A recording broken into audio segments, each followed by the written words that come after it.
Hi, welcome to our Narcissistic Codependent Society.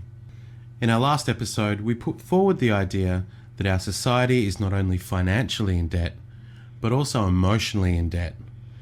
And this debt is caused by our narcissistic and codependent society.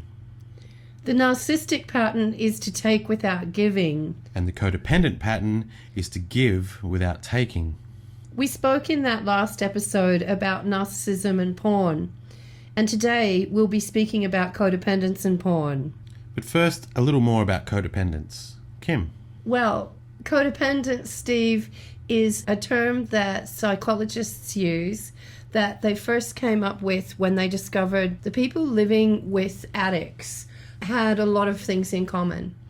It wasn't really something that they sort of noticed on its own. It was something that was like a partner disorder. So this is the person who basically tends to take care of or form relationships with people who are very needy and people who, as you mentioned before, that their partners take too much. And so the codependent person becomes somebody who's giving and giving and giving and doesn't necessarily know how to ask for what they need or follow their own goals or set boundaries for themselves. So a codependent person's really looking for other needy people even though they're needy themselves. Yeah, that's right. Because underneath all of this giving, there's a very unhealthy contract, which is if I take care of you, you're in debt to me emotionally. But they sort of form this contract with people who are actually very unlikely to repay that debt. Well, I'm not sure if this is really true, Kim, and I can't remember who was telling us this, but I believe codependency used to be listed as a personality disorder in the DSM until it was discovered that most people in the psychiatric and psychological world and the community services were all suffering from those kind of traits in codependency personality disorder, that there was some neediness or some emotional contract that was unhealthy. Well, it would be great if actually anyone listening can actually fill us in a little bit more about whether that's true or not. Because really, that's, I guess, the whole thing that we're presenting here is that these patterns of behavior are very common and they're a lot easier to spot in other people than they are to spot in ourselves. We believe that narcissistic personality disorder or those symptoms are really probably much more common than what is suspected. I would say that at the very least, most of us in Western society are suffering from at least some narcissistic traits and tendencies. Well, I think just to keep further exploring the idea of codependence, Kim, it's really important to know that everybody has some of it. It's like you just mentioned, with everyone has a little bit of narcissism, some kind of narcissistic trait in them, and everyone has a little bit of codependent trait as well. We're really trying to build a discussion around how we deal with our emotions. And we're all emotionally injured in some way. And I think it's really important to start with that because neediness is born from an emotional imbalance. And so we're all trying to be fulfilled emotionally on some level. And without going into all of the variables, I think we all want to be loved and we all want to feel like there's some kind of give and take. And deep down, we all know that there's a nice balance between giving and taking, and that's what a good relationship is based on. Deep down, we all know that, but it's very difficult to sometimes make that match. Sometimes we let our insecurities get the better of us and we fly into ego and we fly into blame. But all of that builds an unhealthy atmosphere that in our relationships we can feel a little bit needy, for lack of a better word. I keep using that, but I think that's where we're going with codependence and porn. There's a neediness. And especially in our society where these dysfunctional patterns of behavior are just so stereotyped and so prevalent and so encouraged in popular culture, in songs, in movie scripts, in everything that we see around us. I'm crazy for you, baby. Your love is going to heal me. I'd be nothing without you. These are all very codependent attitudes towards love, and they're really quite unhealthy. They're extremely unhealthy. we really can't depend on love to save us. We really need to actually understand how to regulate and take care of our own emotions, how to self-soothe, how to follow the wisdom of what our emotional signaling is telling us. It may be telling us that we need to set boundaries, or it may be helping direct us in all different various ways in our life. That's more about what we teach in our work. But like getting onto this about codependence and porn, I think we're sort of skirting around the issue a little here, because we're about to blow the lid off something rather big, I feel, and something that I don't think is being talked about at all when the issue of porn is being discussed. So to get this started, let's do this. I mentioned before that codependence was first discovered as a problem. It was even considered a personality disorder at one stage by looking at people who were living with addicts. So a lot of these people were drug addicts and alcoholics. And then they found that these people that lived with drug addicts and who lived with alcoholics had a lot of things in common. So much so that they came up with this term to describe this pattern of behavior. So this is the real danger when we start talking about porn, because there are a lot of people now who are living with porn addicts. If someone is an alcoholic and you're living with them, or someone is a drug addict and you're living with them, I think it's a little bit easier to separate yourself out of the problem. You may still have a lot of people-pleasing behavior where you're in denial and you're just enabling the person's problem. But I think you're less likely to really get enmeshed or personally involved in their problem. I think when porn is, well, I know that when porn is an issue in a marriage or in a relationship, it can be very difficult for the other person to extricate themselves from that and actually really see that their partner has a problem. Instead, they'll find themselves getting jealous. They'll find themselves comparing themselves with the images that the person is watching, and they will really worry that maybe it's something that's inadequate about themselves that is causing the problem.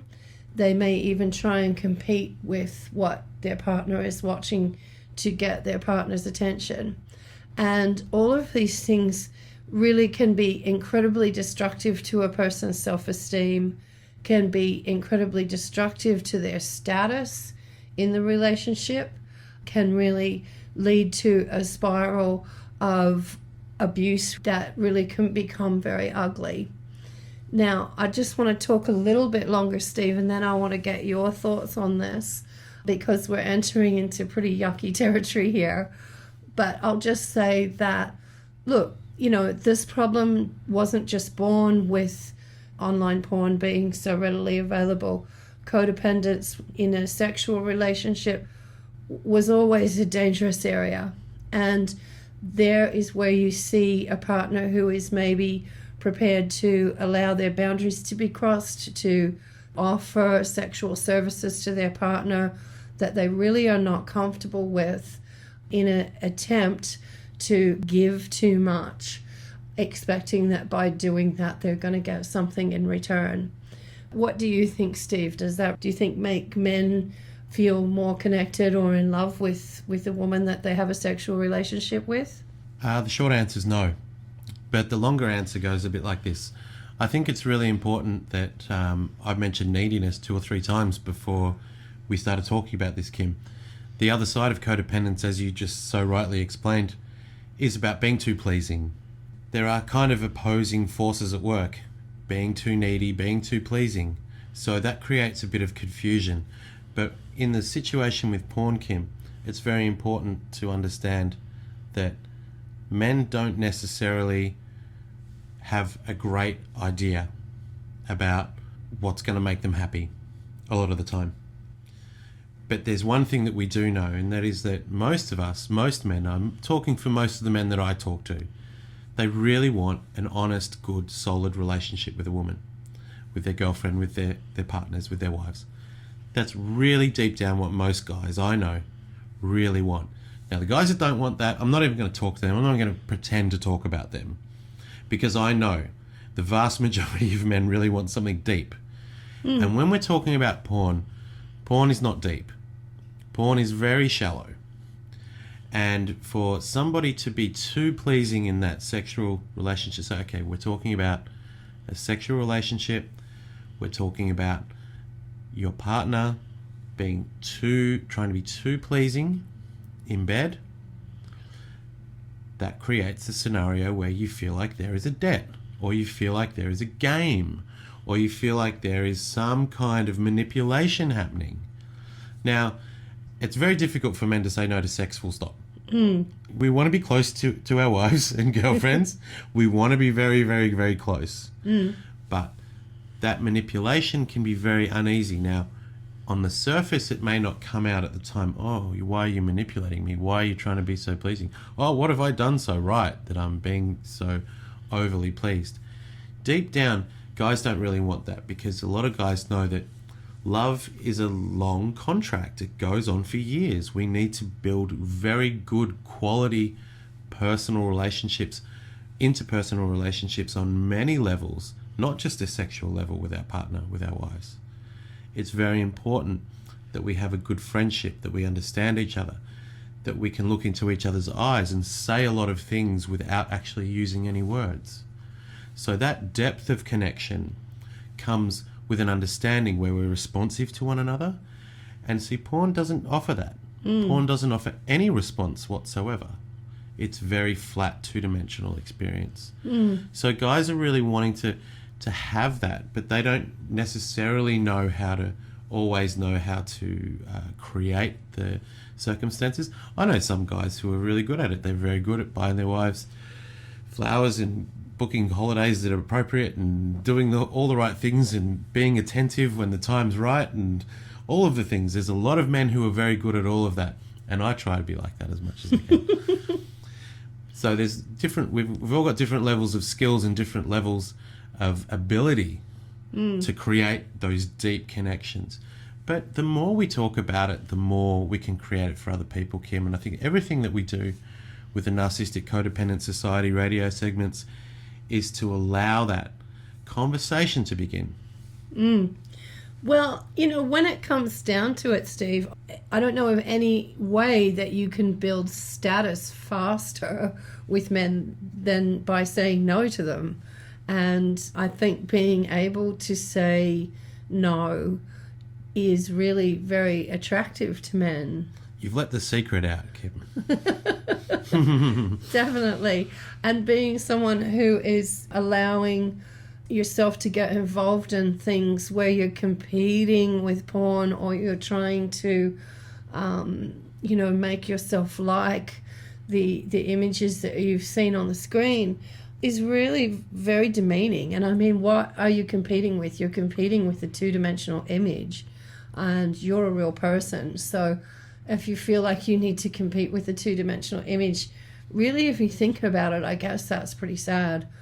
And I think there's another aspect to it as well, if we'll just go a little bit deeper into the brain science of this and the neurochemistry of this, that we've got a couple of different brain chemicals, and this is a very simplified idea of what's going on. But we have a brain chemical called oxytocin, which has been found to be responsible for bonding and creating that long-term sort of feeling of love and connection between people.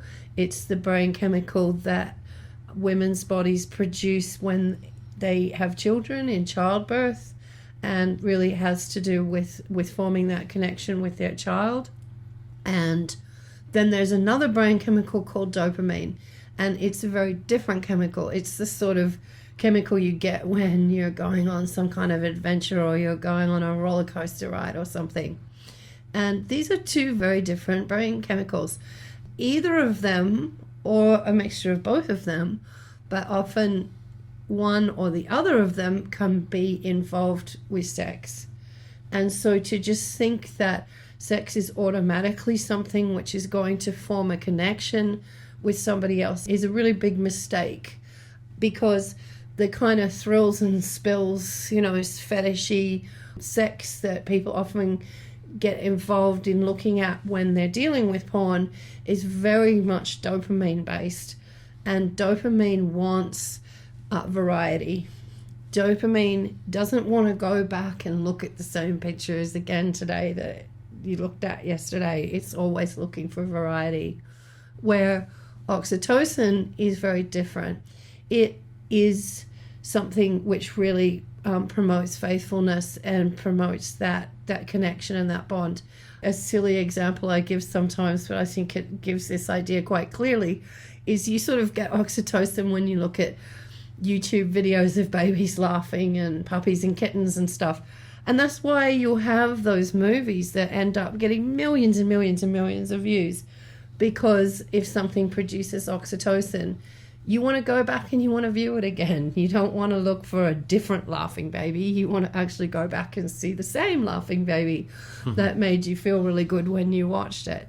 And I think this is something to really think about in terms of how we approach our sex life if we're in a committed relationship, and that's the kind of bond that we want to build. Now, that kind of oxytocin sort of sex is really challenging, because there's a lot of vulnerability involved in that. There's a lot of trust that needs to be built, and those kind of experiences can't really be forced. But at the same time, I think it is really important to understand that involving yourself in behavior where you're maybe competing with porn to get your partner's attention is really going to just be counterproductive in the end anyway, because what are you doing? You're just trying to create a dopamine-based experience, which is only going to just continue that addiction to that brain chemical associated with sex, which really is just looking for variety rather than actually looking for commitment. That's so important, Kim. It's a really important distinction. And I just think it's really important that the porn's, obviously had an exponential rise in the last 20 years or so on a visual level. And so a lot of people are worried, and there's a lot of reports talking about young people that are just becoming sexual now, young people starting out in their sexual lives, having a lot of problems not knowing how to relate on all the other levels, where we respond to each other's audio cues, groaning and soft breathing and smell, where we smell each other and there's a connection. All the other senses are getting lost. The dominant dopamine experience is beginning to take over. And there's a real concern there. Now, how does that relate back to codependence? Well, what it means is that the rise in porn has led to this idea that women particularly, and young girls particularly, feel that they need to compete with porn on a visual level. And that's a very big concern, because it doesn't create the kind of connections that everyone's really deep down looking for. So we're losing that whole conversation where we don't understand what we're looking for. We think we want this, but we actually don't. And I know you talk about women out, in social settings who are dressing in a way that's very provocative, and that it actually makes you feel uncomfortable, or actually makes men feel uncomfortable about approaching them and talking to them. It does, and there's two sides to that. I think I understand why women want to make themselves beautiful, and I think that's a fantastic thing. But obviously, there is a limit, and there is a point where it makes men uncomfortable. I mean, it's very difficult to know how to conduct yourself appropriately around someone who's not dressed properly.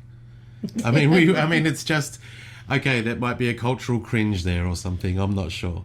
But it just is very difficult, and men don't necessarily really like it. And the men that really do like it, well, maybe they're the kinds of guys that you're maybe not looking for a long relationship with anyway. Because I think the truth is that, men can be very insecure about sex as well.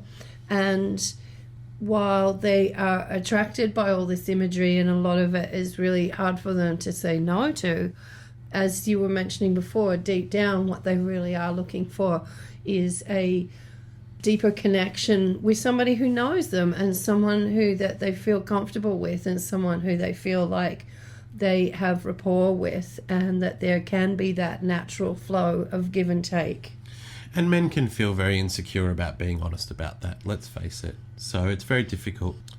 So Kim, you've written a report titled Conducting a Sexual Relationship That Gets Better Over Time, which is part of our Love Safety Net Love Boat Cruise. Yes, this is a 13-part multimedia tour of the emotions, which basically takes you through a sort of crash course in understanding your emotions, understanding love and jealousy, and all the various emotions, what these things are signaling to us, how to best regulate and manage these emotions, and what they mean in terms of directing our lives. So we talk more about porn in that series and why men by the thousands are choosing to turn away from it. Well, thanks for tuning in. Our next episode will be discussing narcissism and bullying. Check out the links below and sign up for the Love Safety Net Love Boat Cruise, or follow our Narcissistic Codependent Society on Facebook, Instagram or Twitter.